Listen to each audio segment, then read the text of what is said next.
to our 3 o'clock wildlife connection. My name is Darien and this is Piney, and we are going to be talking a little bit about Piney here today during this connection. So basically what's going to happen in the next couple of minutes is we're going to talk about Piney, what kind of snake she is.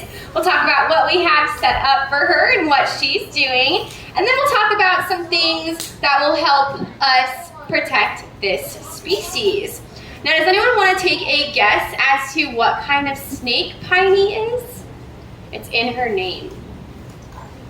She's a pine snake. So Piney, more specifically, is a Florida pine snake. So you can find pine snakes all up and down the East Coast, as far as Maine, which is pretty cool. But she is going to be endemic to Florida. Now, one of the biggest differences between northern pine snakes and pine snakes down here is that up north, they'll actually tend to do something called brumation, or they'll go dormant during the cold months. So they'll find a nice little spot underneath the ground and then kind of lay there until the weather gets warmer. Obviously here in Florida, we don't have to worry about too much cold weather to the point where this species has to do that. So Florida pine snakes will be active all year long.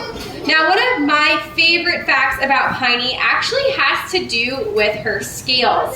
Now, it may be a little hard to see, but all of her scales actually have a ridge running down the middle of them, and they are called keeled scales. Now, keeled scales is typically something that you will see with venomous snakes, but Piney is not venomous. She actually does something called Batesian mimicry. Has anyone ever heard that before? So you have, nice, I love that word, it's one of my favorite words. So Batesian mimicry is basically when an animal acts more dangerous than they actually are. So Piney is not venomous, but she pretends to be venomous. And the way she does that is, if she feels threatened, what she'll do is she'll actually rub those keeled scales together and it makes a sizzling noise. Now, rattlesnakes also have keeled scales. And so on top of rattling their tail, they will also rub their scales together and make a sizzling noise. So animals that come in contact with Piney would potentially think that she is a rattlesnake and want to leave her alone. Now, these guys are also very secretive snakes, so you guys will probably never see a pine snake in the wild because typically they spend all of their lives underground.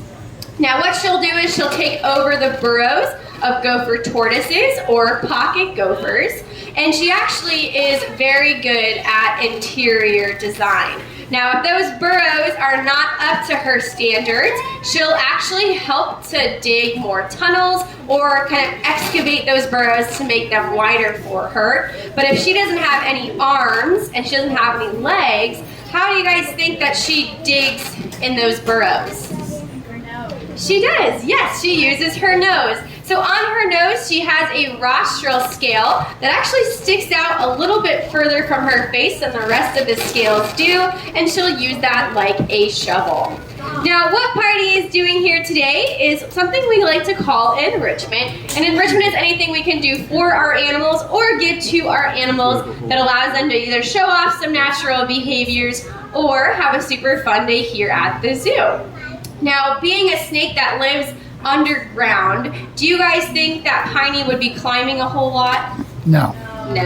No, she's probably not the best climber, but here at the zoo we want to give her a chance to really strut her stuff and gain some new skills. So I put her on this snake tree here today to see if she would be interested in climbing, but as you guys can see, anytime I put her higher, she actually climbs lower. So she's showing me that, hey, zookeeper lady, I'm not a climber snake, I don't want to do any climbing, let me just get to the bottom of this and hang out right here. Now also, what do you guys see her doing with her tongue? She's, flicking it in and out, in and out, in and out. Smelling. And yes, snakes use their tongue to smell things. So I actually had a snake on here about 2 hours ago. So Piney here is like, hey, who the heck was on my tree earlier? But we typically use this for lots and lots of different reptiles. So she's getting the chance to smell some of her neighbors. And so that's also very enriching for our animals to be able to smell lots of different smells. Now, the last thing I want to talk about is things that we can do to help out this species. Being a Florida pine snake, what type of environment here in Florida do you guys think she likes to live in? Probably pine forest, right? Yeah, so something that we can do to help out pine snakes and the pine forested regions here in Florida is just be smart shoppers. So, anyone here think that we utilize products from the forest? Yeah, we use a lot of products from the forest. You guys use toilet paper? Yeah, probably. I would hope so. But those products, plus many more, can come from forested regions. So all we have to do when we're shopping is look for a pine tree with a check on the products that we like to buy, and that signifies that the company that you are buying from is a part of the Forest Stewardship Council, and basically means that those companies that are part of the council are not taking too many resources from forests, and they are making sure that they create their products sustainably. Now, the other thing I want to talk about is owning a snake as a pet. Now, snakes are very common as pets, and they can make really good pets depending on the person and the home, but they are very, very different than a lot of animals that we typically keep as pets. Now, being a Florida species, do you guys think that Piney thrives in warmer weather or colder weather?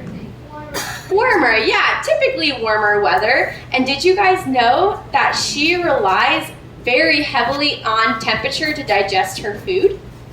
So if we were to take Piney up north somewhere, she probably wouldn't do the best because it's a little bit colder and she wouldn't be able to utilize that heat to process her food. Being cold-blooded and an exotherm, she relies on the outside temperature for pretty much all of her bodily functions. So if you have a reptile at home, because all reptiles are going to be exotherms, you want to make sure that you know exactly what type of environment they thrive in, because for Piney, if she can't digest her food, 3 things can happen.